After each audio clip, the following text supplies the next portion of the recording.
새벽에 끌고 내려가. 부인이 살려달라고 애원을 해. 알잖아, 기분이. 그러니까 쇠파이프로 내치고 그 사이에 드릴로 뚫은 거야. 그게 이제 카세트 하던 사람이야. 아니 그래도 어떻게 그렇게 그러니까 중요한 건 주세요? 뭐냐면 아까 그 정읍 사건도 그러고 이것도 그러고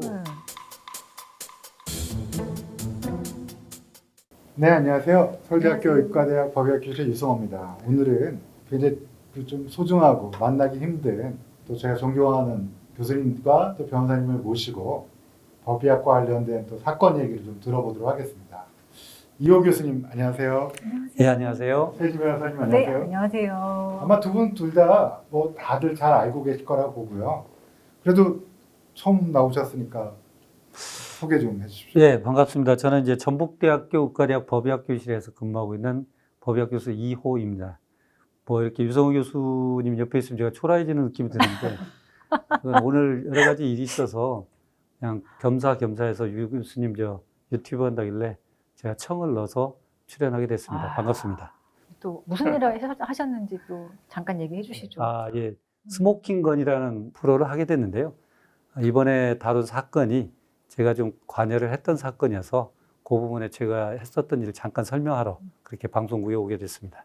11월 달에 방송을 하니까 이호 교수님 나오는 편 많이 시청해 주시고요. 그리고 청원 제가 드렸고요. 이호 교수님 되게 싫다는 걸 제가 억지로 좀 모시고 좀 피곤하신데 지금 제가 하고 있습니다. 최혜진 변호사님. 네, 네. 전 여기서 구경하려고 그랬는데 네. 두 분이 굳이 또 여기 앉으라고 그럼요. 하셔가지고 제가 어쩔 수 없이 이렇게 앉았는데 또 교수님만 뵙고 싶은 구독자들에게 또 결례가 되는 아유 것 무슨 소리래요. 같아요. 여기 네. 오시면 고품격. 아니에요. 제 법의학 지식이 너무 없어가지고 그래서 모신 거예요. 없는 사람한테 얘기해주는.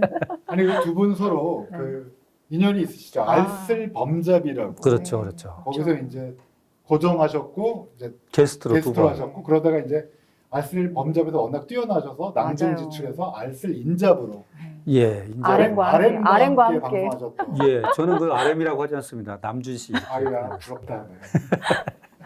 네, 그래서 두 분도 또 인연이 있고 그래서 오늘 세 명이서 좀 얘기를 좀 해보려고 하는데요. 저는 이제 오늘 그 이호 교수님 모신 거는 이호 교수님이 하셨던 사건 중에서 정의가 구현됐고 또 좀 의미가 있는 사건들이 있어서 사건을 좀 시청자들에게 또 우리 구독자들에게 좀 알려드리고 싶어서 모셨습니다. 근데 오늘 다뤘던 사건은 아니잖아요. 오늘 다룬 사건 사실 약촌 오거리 사건인데요. 이건 아마 알고 계신 분들 많으실 것 같기도 하고 또 저희 대멘톡에서 딱 이야기만 듣고 스모킹거에서 자세히 보시면 되니까. 그렇죠. 오늘 근데 저 약촌 오거리 사건에서 우리 이제 황상만 반장님이 일선에 있을 때도 뵀던 분이고 강력계 계셨으니까 제가 유일하게 궁금한 것이 하나 있었어요. 그래서 뒤에서 한번 여쭤봤어요. 그래서 왜냐하면 방송에서도 뭐 말씀을 드렸지만 우리는 사건이 발생하고 다음 날 부검해요. 그러니까 피의자 진술조서 같은 건 거의 없어요. 오히려 목격자 진술조서. 목격자 진술조서가 부검의뢰서랑 같이 왔는데 목격자의 진술이 너무 자세한 거예요. 그러니까 자기가 오토바이를 타고 가는데 어떤 두 사람이 스쳤는데 어떤 옷을 입고 머리는 어떤 색으로 염색했고 슬리퍼를 신고 있고 스치고 지나갔는데 가보니까 그 사건이 있더라. 이게 목격자 진술이에요. 근데 그 당시 약촌 오거리는 막 개발된 때라 그 시간대에 조명이 그렇게 밝지 않아요. 그래요. 그러니까 그걸 알 수도 없고 볼 수도 없고 그러고 나서 이렇게 자세하게 볼 수 있다니 하고 가서 이제 그 사람을 찾으니까 없어졌던 거죠. 그러니까 이제 굉장히 그렇죠. 경찰 입장에서는 의심을 받게 된 사건이 됐는데 나중에 우리 황 반장님한테 여쭤보니까 그냥 영웅심에서 한번 그렇게 작은 거짓을 얘기한 것이 인생을 바꿔버린 너무 커져버린 거죠. 그러니까 너무 커져갖고 그것 그렇죠. 때문에 10년. 그렇죠, 그렇죠. 이 사건의 전말은 저희 스모킹건을 확인해 주십시오. 이제 그 사건도 참 그 의미 있는 사건인데 제가 이제 오늘 교수님한테 듣고 싶은 사건은 정업 사건 좀 얘기해 주세요. 정업 사건도 본인도 뭐 감정서 내지 않았어요? 냈었죠. 그렇죠. 그래도 그 사건의 가장 주역은 이호 교수님이십니다. 이게 참 복잡한 일인데 시신이 없는 사건이에요. 그러니까 이분이 교통사고 난 뒤에 돌아가셨고 그래서 바로 근처 준종합병원 응급실로 갔는데 이미 도착하기 전 사망. 같이 동승했던 운전자는 아들, 뒤에 탔던 건 부인. 두 분은 탑승자 손상이 없어요, 전혀. 다친 데가 하나도 없는데 이분만 도착 전 사망이에요. 그래서 그렇게 해서 사망했다고 하고 내려가니까 거기 병원에 있던 이제 인턴 선생이 가족들 내에서 발생한 사건이고 교통사고고 그다음에 이미 사망했고 사고 처리만 와서 인정을 하니까 교통사고로 써준 거예요. 그러고 나서 바로 화장을 해버렸죠. 우리가 이제 법의학 지식을 배우는 데는 수사과 형사들이 많이 배워요. 근데 사고 처리반은 또 법의학 수업을 안 받아. 그러니까 교통사고 교통사고니까. 처리하시는 분. 네. 그분들은 보험 관계나 이런 것에 대한 맞아요. 재교육을 하시지. 이게 좀 안타까워요. 교통사고도 손상을 좀 알면 굉장히 도움이 되거든요. 그러니까 우리나라는 교통사고라고 결정이 되면 이제 부검 같은 건 거의 안 안 해요. 해요. 거의. 왜냐하면 서로 간에 보상관계만 합의가 이루어지면 되니까. 그럼 완전히 진짜 그렇죠. 시신 없는 사건이 그렇죠. 되어버린 거네요. 네. 뭐 아시다시피 교통사고와 관련된 보험 때문에 살인이냐 무죄냐 이렇게 맞아요. 나오는 사건이 너무 많아요. 맞아요.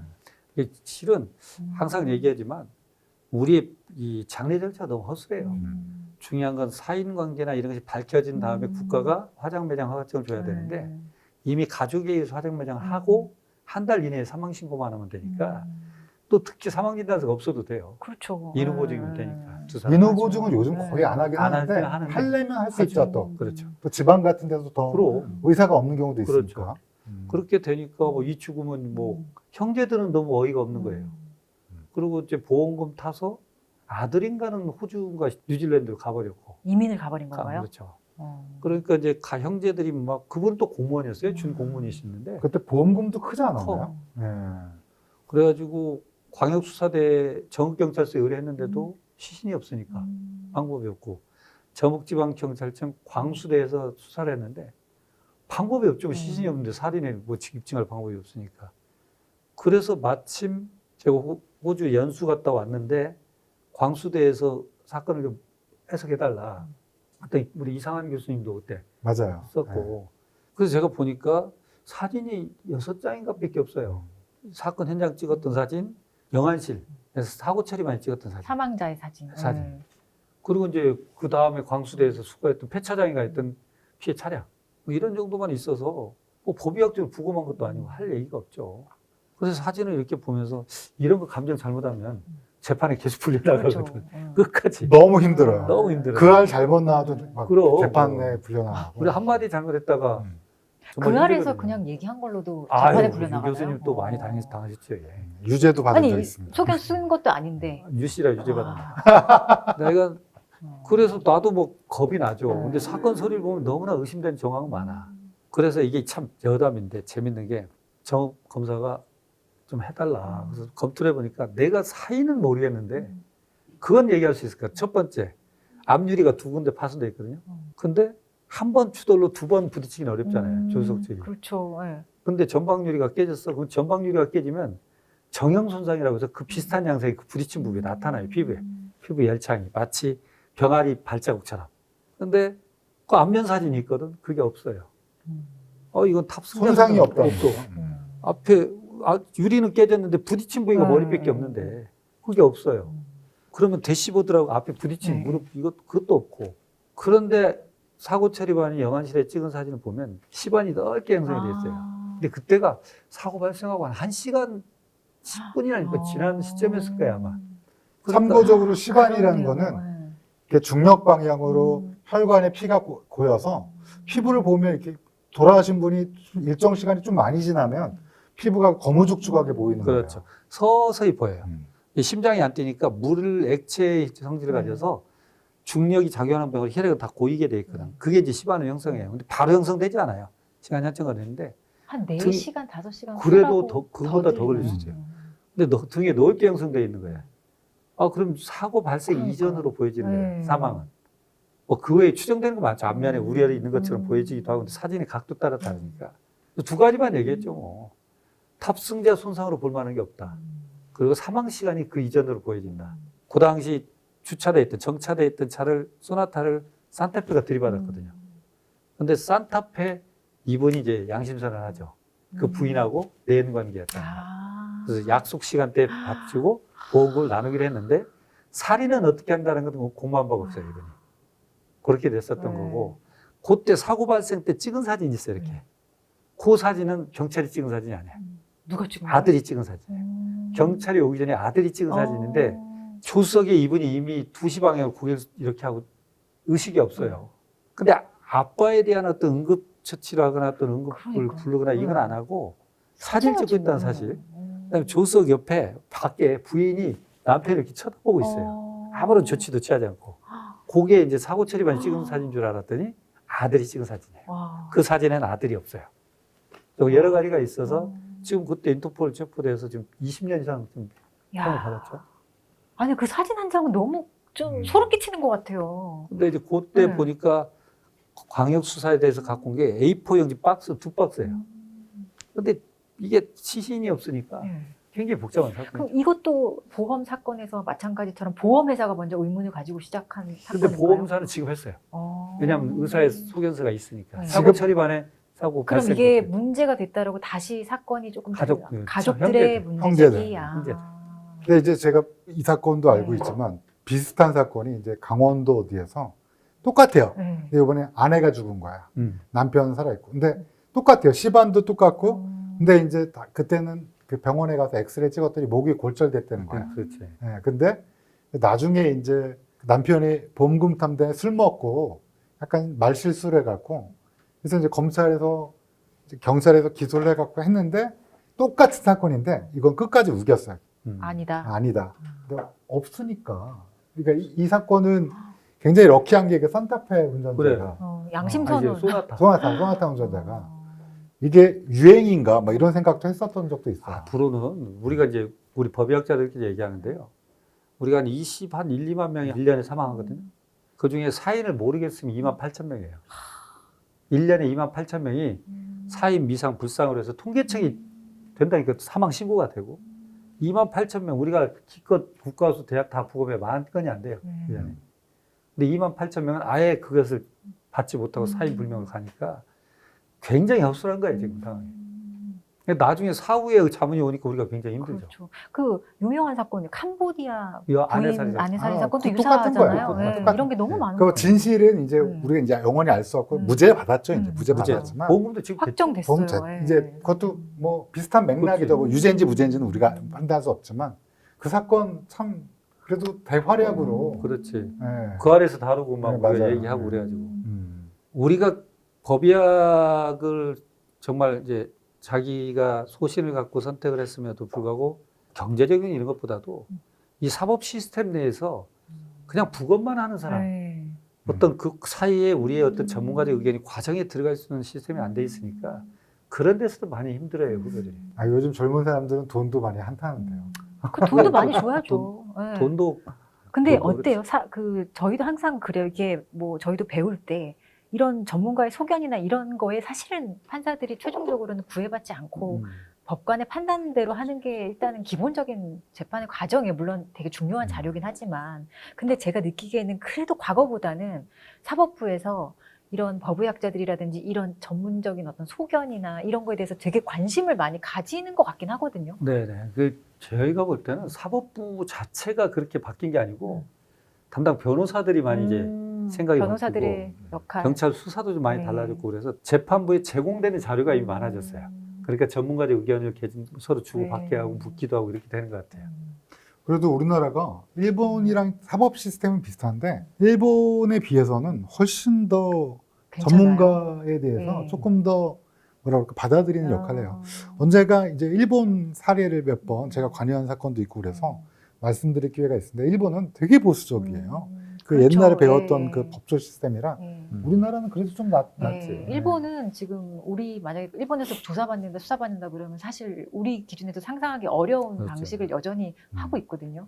어찌됐든 우리가 관여할 수 없었던 시신이 없는 사건인데도 또 그러게요. 유죄를 받겠다는 건 아 근데 뭐 우리가 살인은 어떻게 방법이 없지만 우리가 할 수 있는 건 의견이거든요. 객관적으로 이건 나는 이렇게 생각할 수 있는 근거는 여기 있습니다. 제시할 수 있었으니까. 그때 우리 법의학자들이 다 비슷한 의견을 냈어요. 근데 그 당시 제 기억에 이게 뭐 방송에 나가도 되는지 모르겠지만 첫 번째 재판을 갔는데 앞에가 성폭력 무슨 재판이에요. 네. 그러니까 저는 기다리고 있는 입장에서 앉아 있었더니 시민단체에서 좀 나가달라고 나가달라. 예, 비공개 재판. 비공개를 하고 네. 싶다. 그러니까 재판장은 왜 여기만 자꾸 비공개냐. 옥신각신하는데 나밖에 없으니까 나만 나가면 되잖아요. 그냥 제가 나왔어. 나가겠습니다. 나왔는데 한 변호사가 저를 보고 깜짝 놀래요. 네. 아니 외국 나가셨다는데 언제 오셨냐고. 들어왔다고. 네. 그랬더니 이쪽은 상대 측 변호사였던 거예요. 이분은. 이분이 저쪽에서 검찰에서 증인 뭐 이렇게 전문가 이걸 네. 증인으로 하니까 오케이를 한 거예요. 내가 없다는 걸 알고. 음. 근데 내가 왔잖아요. 망했다 이렇게. 네. 와서 내가 그 재판이니까 들어갔더니 재판장이 정말 미안한데 네. 증인 취소를 했으면 좋겠다고. 그래서 전주에서 여기까지 왔는데 왜? 그랬더니 네. 그 변호사가 가서 이제 바로 현장에서 그래서 안 나올 줄 알았는데 나왔다 이건가요? 그래서 재판 앞에 내가 증인 취하가 돼요. 취소가 아니 그게 돼요? 바로 앞에. 됐어. 철회를 한 거죠, 이제 철회를. 제가 씩씩거리고 왔죠 전주를. 와. 아무리 생각해도 화가 나는 거예요. 그러게. 네. 그 담당 검사 그 전주로 오라고 그래가지고 음. 방법이 하나 있다. 음. 우리 저 법제처 어. 법의학 전문 심리위원이잖아요. 아, 예. 증인 신청하지 말고 음. 법의학 전문 전문가 심리위원회 맞아요. 신청해라. 네, 같이 그럼 하는 이제 거 있어요. 네. 그때 증인 선서를 안 해요 우리는. 네. 내가 파워포인트로 하든지 뭐 내 마음대로 할 수가 있어요. 네. 그래서 그래갖고 그 돈도 검사- 좀 더 많이 주잖아요. 그렇지. 아, 그 검사가 그렇죠. 네. 법의학 전문 심리위원회 나를 신청해서 네. 제가 강의를 했어요. 사진을 아. 보여줘가면서. 아, 네. 그게 컸구나. 그렇게 네. 됐지. 어. 그때 이 증인으로 갔으면 뭐 물어보면 맞아요. 말만 하고 네. 끝냈을 텐데 화가 나니까 드디어 원하는 대로 사진 다 걸고 파워포인트 왜 시간이 이렇게 되면 시간이 이렇게 되는 거야.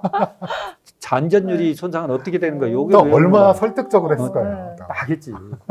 근데 그 맞아요. 와이프는 옆에 네. 있어. 아들은 안 잡혀갖고 와이프는 여기 저 교도소에 법치소에 나왔고 범인. 그 옆에서 설명하는 거예요. 100번 여사인데 아니 근데 그 제도가 괜찮아요. 네. 실제로 이렇게 뭐 법의학자분만 그런 게 하는 거 아니라 뭐 이렇게 그렇죠. 화재가 났을 때 화재 전문가, 그렇죠. 전기통신 전문가 이렇게 하는데 상당히 효율적이에요. 솔직히 네. 말씀드리면, 그러니까 저희 입장에서도 가끔 그런 분 오셔가지고 풀에 있는 분들 오셔서 같이 재판하자라고 요청하는 경우도 많고. 앞으로 판사들도 증인보다는 모르니까. 법의학 네. 전문 심리위원으로 좀 불러주시기 바랍니다. 저희 증인으로 가면 6만 딱 원. 차비 줘요. 차비. 6만 원 주세요. 6만 원. 저 영덕에 네. 갔을 때 12만 원. 12만 원. 줘요. 그거 최고 수준의 그 나 그거 교통비가 증인- 책정된 거예요. 증인 취소됐을 때 받았겠냐고요. 네. 아. 근데 재판장이 안 미안해서 네. 그건 지급하겠다고 들어요. 바쁘시니까 그 드릴로 뚫은 거고. 아 그거 그건 얘기가 너무 긴데 뭐 간단하게. 간단하게. 이 사건은 경기도 사건이에요. 아니 경기도 사건을 시흥 사건 아니에요? 저는 이제 그때 성남으로 기억을 아. 하는데 나는 광주국가서에 근무할 때예요. 그래서 이 경기도 경찰서가 광주국가서 옛날 서부분서에 네. 부검을에 팩스를 보내는 거야.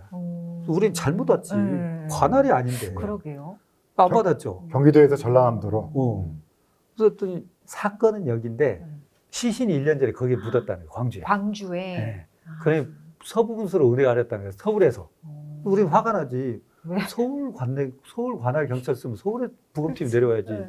바빠 죽겠는데 우리 보고 그것까지 하나 그러냐. 그때 막 옥신각신하다가 시신 중심으로 관할을 정하게 됐지. 우리가 숫자가 적은 게 아니라. 그래서 이제 1년 전 사건인데 광주 시립묘지에 있는 시신을 관만 열어놓고 다 없어 아무도.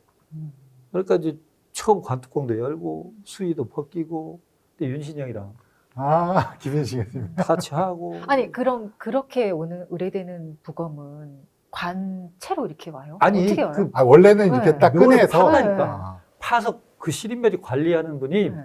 관을 올려놓고 안 와. 이제 당신들이 알아서 하라는 그 거야. 후로부터는 알아서 알아. 요 분은 교통사고로 병원에 입원했었는데 입원 중에 갑자기 화장실에서 피를 흘리고 쓰러졌다고 남편이 휠체어 태워서 데리고 온 거예요. 응급실로. 피를 머리 쪽에 많이 흘리고 있으니까 꼬매고 뇌출이 너무 심해져서 사망해서 최초의 교통사고로 입원했거든. 그러니까 교통사고 인과관계해서 5억인가를 받았어요. 근데 이거 받고 이 남자의 내연녀 남편을 죽이려고 공모하다가 여기서 드러나서 이 사건이 오게 된 거예요. 그 내연녀 남편을 죽이려고 그랬으니까 자기 부인도 죽일까? 이것도 그렇지. 혹시 뭐 있는 거 아니 아닌가? 그래서 내연녀 남편을 신고하기를 아무래도 내가 좀 이상하다. 어. 근데 이 남편이 갖고 온 자료는 뭐냐면 자기는 보험을 든 적이 없는데 보험을 들어간 거야. 부부가 와서 들었다는 거지. 나는 간 적이 없어요. 다른 근데 남자랑? 보니까 보험료는 매달 내 누가 내? 내 고향 후배가. 매달 고향 후배가 그 내. 고향 후배가 내연남. 네. 같이 가서 가입을 한 거고. 그래서 네. 이제 둘이 이제 이간질로 시키니까 저놈은 작년 지 와이프를 주겠다는 거야. 그렇게 해서 그 묘를 판 거예요.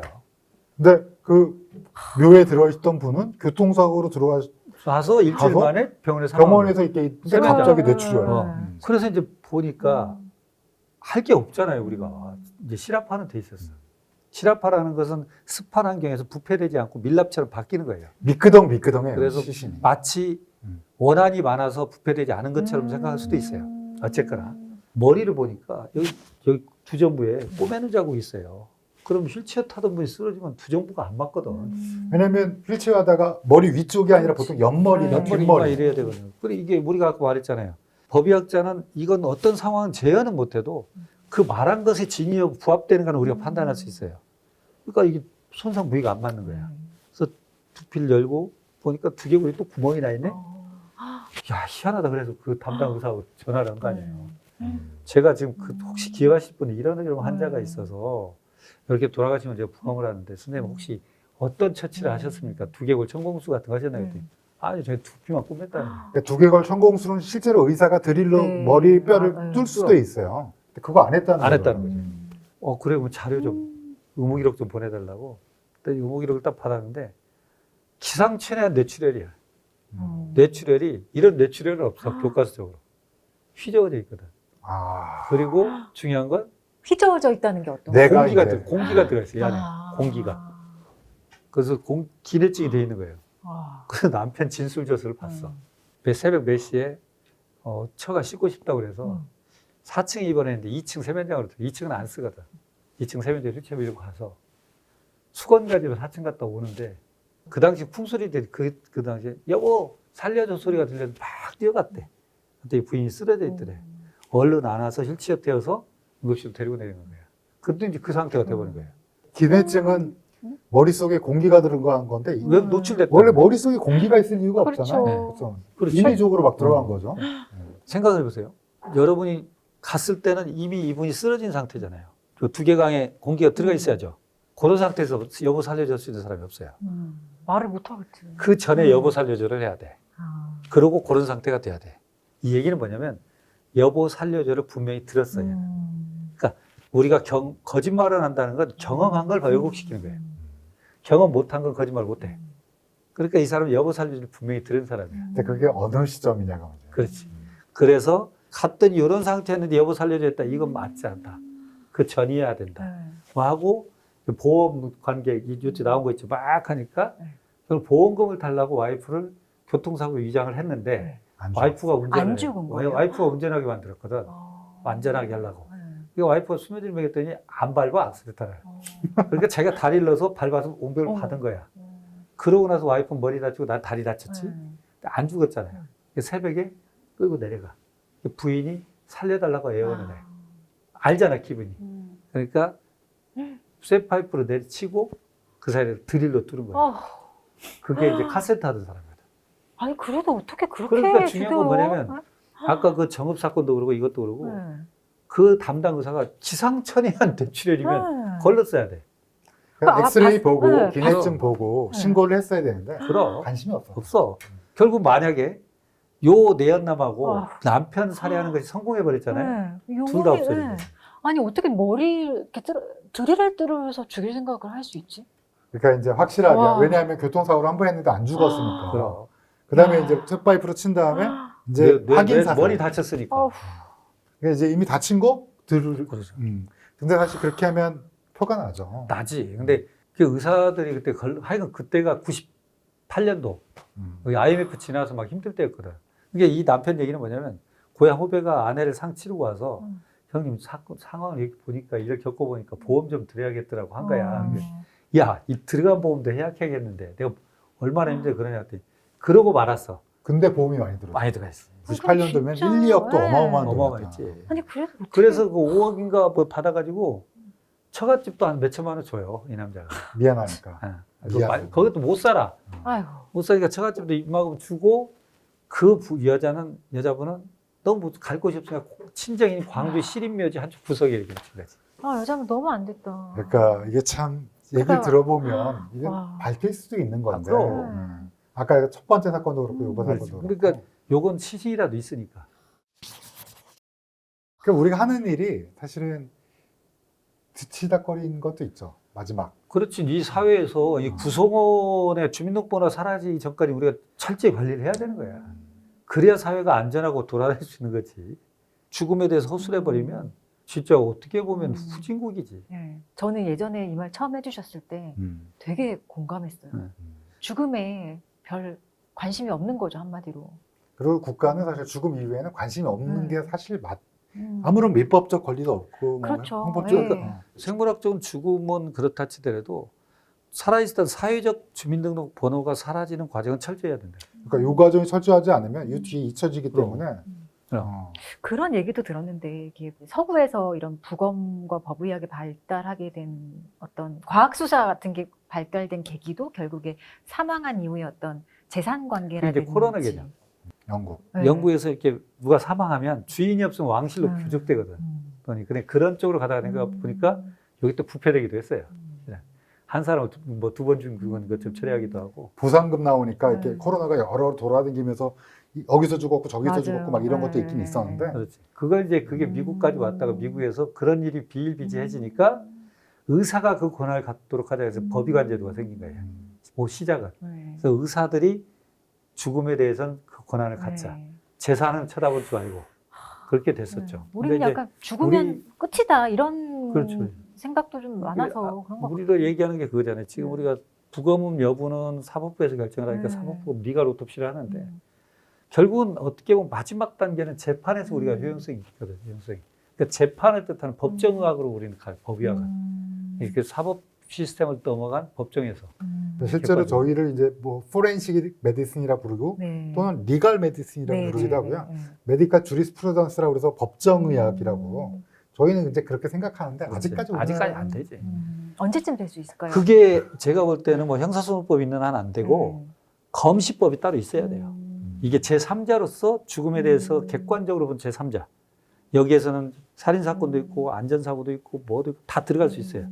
여기서 필요한 살인사건이나 강력사건 사법부가 가져가면 돼. 죽음에 대해서 철저히 관리하는 검시법이 독립적으로 있어야 되는데 맨날 우리 주장하는 거죠. 그러니까 EU 같은 데는 자연스럽게 규약으로 검시법에 준하는 것들이 각 나라마다 있거든요. 우리나라는 그게 없으니까. 한번 입법을 어떻게 아니, 해볼 그러니까- 만한 그런 원동력이나 뭐 그런 게 없을까요? 그러니까 이 제도가 하면 1차 불편해 국민들은. 거기에 해당되면 이제 그 법이 있으면 검사나 판사를 거치지 않아요. 그냥 거기에 해당됐기 때문에 영장을 청구 이런 것도 없으니까. 그런데 중요한 거 뭐냐면 우리는 3일장 제도라 조금은 불편해질 수 있어. 그리고 여기서 결론이 나야 장례를 치를 수 있어요. 그렇게 되면 민원이 발생하겠죠? 네.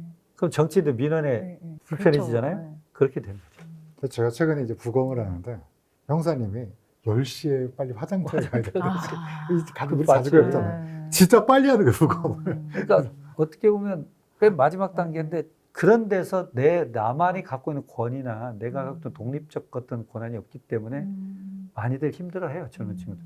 우리는 바뀌어간다, 그 점보다 나아졌다라는 희망을 주고 있는데 그런 부분이 그렇고 아까 경제적인 부분도 얘기했지만 제가 하여간 법의학자로서 살아가면서 마지막까지 후배한테 해주고 싶은 건 그래도 자존심은 인정받을 만큼의 부검비를 올리고 싶어요. 어떤 형태로 노력을 해서. 지금은 전혀 전혀. 아닌가요? 내가 말해요, 항상. 네? 여기는 이제 국가수 출장수잖아요. 우리는 따로 MOU로 맺은 네. 독립적으로 맞아요. 우리가 하고 네. 있는데 제가 받는 부검 비용이 부검하러 오는 운구차 비용하고 비슷해요. 내가 봉고차를 사서 시신을 이 장례식장에서 저 부검실까지 갔다 모시고 갔다 오면 4명이 하는 부검 비용보다 거의 비슷해요. 그러니까 우리가 실은 지역에서 부검을 독립적으로 하는 건 마이너스예요. 그게 진짜 이제 그렇게 주는구나. 한 명의 법의관이 네. 이제 법의관이 많으면 좋은데 그렇죠. 사실 현실적으로 어렵고 이러다 보니까 이런 시스템이 가장 필요한 게 돈인데 네. 이게 이제 맞아. 충분하지 예산과 않으니까. 돈인데. 우리 그렇죠. 유 교수님 네. 같은 경우는 아마 우리처럼 하려면 서울대학교에서 조교, 의료기술직 이런 분들을 뽑아줘야만 그 비용으로 운영할 수 있어요. 근데 만약에 생짜로 이분이 사람 고용한다면 그건 불가능한 문제예요. 그 임금을 줄 수가 없어요. 아니 지금 후학의 상황은 어때요? 좀 더 많아졌나요 혹시? 이제 없죠. 레이던트가. 전북대는 괜찮지 않아요? 아니, 그 전북대 있던 레이던트가 다 사직서 내고 나갔으니까. 의정. 그나마 있던 네. 분들도 나가시고. 그래야 병리를 해야 그나마 법의학 선택의 여지가 있는데 네. 지금 전체 레이던트가 사직하고 나갔으니까 그럼 앞으로는 어떻게 해요? 영원히 여기도 엄청난 뭔가 타격이라고 해야 될까요? 그런 게 있겠네요, 우리는 당분간. 원래 원래 없어서. 원래 바닥이었기 때문에 뭐 그렇게 큰 타격은 어. 없는데 일반과나 특히 임상과들은 아마 힘들 거예요. 응급의학 이런 데는 뭐. 그래도 이렇게 두 분이 이렇게 많이 활약하시고 이런 해결하는 사건 보고 귀감이 돼서 그러니까 우리가 하고 유인 싶다는 효과는 자는- 우리가 하는데 네. 뒤에서 그물을 치는 작업을 하는 사람도 있어야 음. 되거든. 근데 그게 바로 복지나 네. 그 어떤 자존심 부분이 있어서. 그러니까 아마 이호 교수님께서 호영이 언젠가 해주시지 않을까. 네. 금을 좀 쳐주시지 않을까. 저는 해야죠. 기대해요. 저희가 지역에서 해야죠. 먼저 네. 예, 제가 계속 유인하고 있을게요. 그래요, 이렇게. 이게 왜냐하면 부검 비용을 많이 주고 싶어도 네. 보건복지부 고시된 부검 비용은 높아요. 근데 우리는 사법부검이기 때문에 네. 경찰 내의 예산에서 일부를 받아요. 그러니까 좀 어려워요. 경찰의 예산으로 이건 요즘은 내가 받는 정당한 대우, 그게 나의 자존심이기 때문에. 맞아요. 요즘 젊은 분들은 특히 더 그럼요, 그래요. 그럼요. 저희도 마찬가지예요. 네. 예를 들어 국선 변호사 막 욕하지만 사실 그렇죠. 국선 변호사 비용도 거의 뭐 부검 비용 받는 것처럼 맞아요. 자존심을 맞아요. 저하시키거든요. 네. 근데 이게 봉사와 희생만으로 하라? 이거는 사실은 근데 이거 저희는 시작할 때 이미 또 워낙 네. 적어서 잘해준 선배가 있으면 그 미안함 때문에 못 떠나고 그랬어요. 근데 설마 네? 먹고 살겠지. 이렇게 저 했어요. 선배가 술 사줄 정도인데 아, 그랬는데 지금은 많이 다른 것 같아요. 근데 그게 맞아요. 직업에 대해서. 그래서 나도 이제 네. 처음에 교수님 되면 네. 내려오라 술 사. 술로 주로 진짜 포섭을 하려고 깜짝 그래? 놀랐어. 술 너무 이게 많이 먹어. 왜냐면 제가 이제 저는 이제 법의학을 했지만 우리 과학수사요원들 참을 그때는 감식 직원이라고 해서 승진도 안 되고 경찰 중에 천직이었거든. 그 사람들 뭐 과학수사에 날 때 되면 안쓰러우니까 제가 그날 전체 전라북도 과학수사요원들 다 불러요. 내가 지금 술을 사서 밥을 하루 반나절을 같이 술 한잔 하고 사모님 카드로 하신 거예요? 제 카드로. 그래가지고 했는데 그중에 새로운 과학수사 요원이 오면 순경 아, 오면 앉혀놓고 어린 친구. 이렇게 술을 받아먹다 너무 많으니까 그라스로 2잔 따라요. 딱 소주 한 병이. 다 부어서 같이 원샷을 한 거예요. 그렇게 해서 우리 영원히 같이 하자. 힘들 때는 나한테 말해. 나도 너희들하고 같이 갈게. 이렇게 됐고 유 교수가 이제 드디어 군복무를 마치고 학교로 온 거예요. 그리고 첫 학회가 전주예요. 근데 전주에 와서 전날 내려오거든요. 행사 진행 요원이니까.